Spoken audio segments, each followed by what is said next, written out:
Demi menjaga konsistensi untuk memakmurkan masjid dan musola, Harnojoyo, Wali Kota Palembang, kembali melaksanakan safari subuh yang bertempat di Masjid Nurul Syahadah di Kelurahan Sukamulya, Kecamatan Sematang Borang.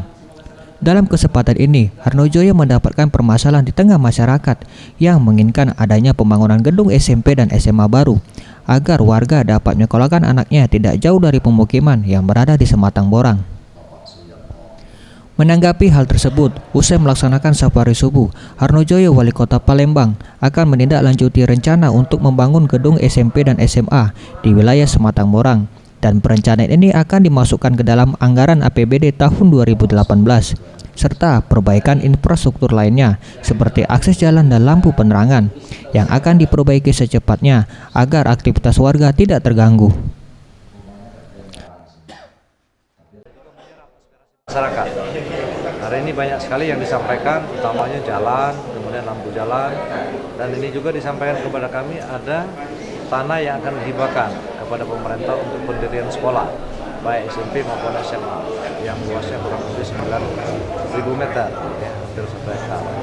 Ini harapan kami ke depan, mudah-mudahan pada masyarakat yang sukarela, artinya pemerintah tinggal membangunnya, ini yang merupakan keinginan daripada kita.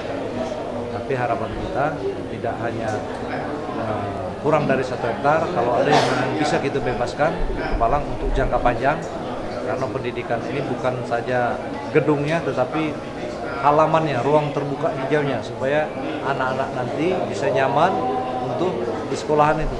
Tempat ruang yang luas, tempat luas, halaman upacaranya ada, halaman yang bermain ada, terbuka hijaunya. Itu harapan kita. Jadi kami berharap mari hal-hal yang seperti ini ada informasi, ya inilah tujuan yang utama di samping kita untuk mendekatkan diri, bertakwa, bersilaturahim, ya, aspirasi masyarakat. Safari subuh merupakan program utama pemerintah Kota Palembang dalam hal menjaga tali silaturahim antara Pemkot dan warga Palembang. Dan di tahun 2017, Pemkot Palembang menargetkan 1.500 masjid untuk dikunjungi dalam rangka menyerap aspirasi masyarakat. Tim Liputan, Sriwijaya TV.